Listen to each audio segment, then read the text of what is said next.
واللہ ما طلعت شمس ولا غربت الا وانت. یہ جو ہے نا قلت کلام، قلت منام، قلت طعام، یہ سب ٹرم نکلی اسی لیے ہے اپنے نفس کو کمزور کرنے کی خاطر کہ انسان کم بولتا ہے تو کم گناہ کرتا ہے، تو کم بولے. آج کل ہم زیادہ بولنے کے مریض ہیں، اس لیے ہمیں بار بار اعلان کرنا پڑتا ہے بھئی مسجد ہے، اعتکاف ہے، آپ آہستہ بولیں آہستہ بولیں. اس کی وجہ کیا ہوتی ہے کہ ہم نے چپ کے مزے نہیں لیے ہوتے، ہمیں خبر ہی نہیں کہ چپ کے مزے کیا ہوتے ہیں. یہ چپ کے مزے ایسی نعمت ہیں کہ جس بندے کو نصیب ہو جائے اس کا بولنے کو دل نہیں چاہتا، وہ خاموش بیٹھا اپنے رب کی یاد میں لگا ہوا ہوتا ہے. حضرت خواجہ باقی باللہ رحمۃ اللہ علیہ بہت خاموش رہتے تھے. ایک بندے نے کہا کہ حضرت آپ کچھ نصیحت کریں، آپ کی نصیحت سے لوگوں کو فائدہ ہوگا. تو حضرت نے جواب میں کہا جس نے ہماری خاموشی سے کچھ نہیں پایا وہ ہماری باتوں سے بھی کچھ نہیں پائے گا. جس نے ہماری خاموشی سے کچھ نہیں پایا وہ ہماری باتوں سے بھی کچھ نہیں پائے گا. تو خاموش رہنا آسان کام نہیں ہے. بندے کی ایک طبیعت بنی ہوتی ہے بولنے کی، اور ذرا موقع ملتا ہے تو بولنا ہی شروع کر دیتا ہے، رکنا بھی چاہے تو رک نہیں سکتا. اور جس کو خاموشی کے مزے اللہ تعالیٰ فرما دیں اس کا دل گھبرا رہا ہوتا ہے کہ کیوں اتنی ٹر ہو رہی ہے. جیسے برسات کے موسم میں مینڈک ہوتے ہیں نا تو ٹر ہو رہی ہوتی ہے، ایک آواز آ رہی ہوتی ہے مستقل. اسی طرح بندہ چپ نہیں رہ سکتا، ٹر کرتا رہتا ہے، بولتا رہتا ہے بولتا رہتا ہے. ہمارے مشائخ مراقبہ سکھانے کے لیے خاموش رہنا سکھاتے تھے. چنانچہ حضرت اقبستانوی رحمۃ اللہ کی خانقاہ پہ جو بندہ تربیت کے لیے آتا تھا پہلا کام اس کے ذمہ لگتا تھا کہ آپ نے کلام نہیں کرنا، بات نہیں کرنی، چپ رہنا ہے. ہاں سلام اگر کوئی کرے تو اس کا جواب دے سکتے ہیں چونکہ وہ واجب ہے، اس کے علاوہ کلام نہیں کر سکتے. تو صرف سلام کا جواب دینے کی اجازت تھی، اس کے علاوہ کلام کرنے کی اجازت نہیں تھی. حضرت خواجہ مجذوب رحمۃ اللہ علیہ چونکہ شاعر تھے اور ان سے لوگ زیادہ واقف بھی تھے اور مانوس بھی تھے، تو ان سے زیادہ باتیں کرنے کی کوشش کرتے تھے.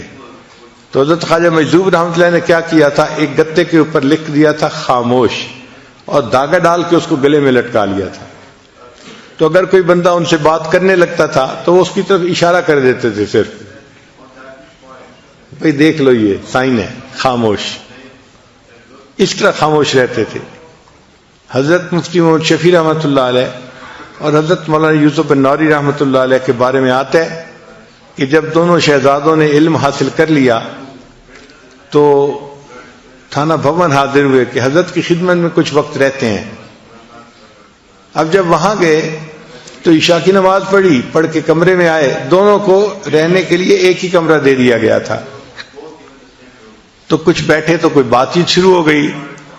تازہ علم پڑا ہوا تھا، بات ہوتی گئی. تھوڑی دیر کے بعد جو خانقاہ کا خادم تھا بوڑھا وہ آیا.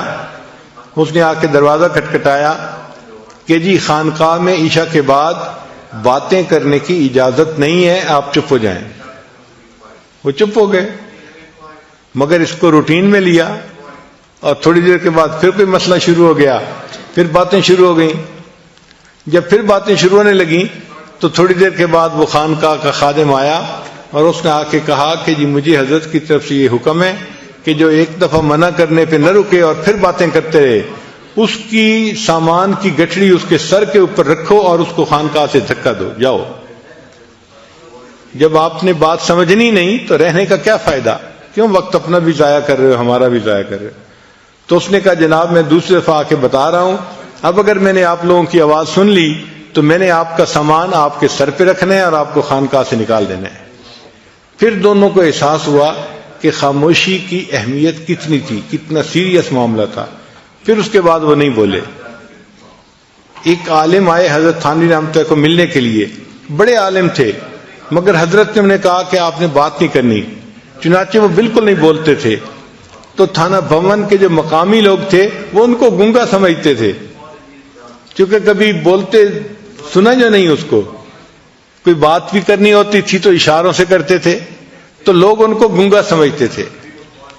جب وہ کچھ عرصہ رہے اور ان کے اوپر رنگ چڑھ گیا تو اب حضرت نے ایک دن انہیں کہا کہ آپ درس قرآن دیں۔ تو انہوں نے درس قرآن دینا شروع کیا تو مقامی لوگ حیران تھے اور آپس میں باتیں کر رہے تھے کہ دیکھو حضرت گنگوہی کی کرامت کے گنگے بندے نے بھی بولنا شروع کر دیا۔ تو مشائخ اتنا چپ کا مجاہدہ کرواتے تھے کہ بات ہی نہیں کرنی، اور واقعی چپ کے اپنے مزے ہیں، ہم اس سے واقف نہیں ابھی۔ اگر واقف ہو جائیں تو بات کرنا ہمیں مشکل نظر آئے، دل نہ چاہے بات کرنے کو۔ تو خانقاہوں میں جو رکھ کے محنت کروائی جاتی تھی، کم کھانا، کم بولنا، کم سونا، اس کم کا اصل مقصد یہ ہوتا تھا کہ نفس کمزور ہو جائے اور انسان کے لیے شریعت کے اوپر چلنا آسان ہو جائے، یہ شریعت پر چلنے کے راستے میں رکاوٹ نہ بنے۔ اس لیے اپنی خواہشات کو توڑنا یہ سب سے بڑی چیز سکھائی جاتی تھی کہ بھئی کوئی بھی خواہش دل میں پیدا ہو اس پر عمل نہیں کرنا۔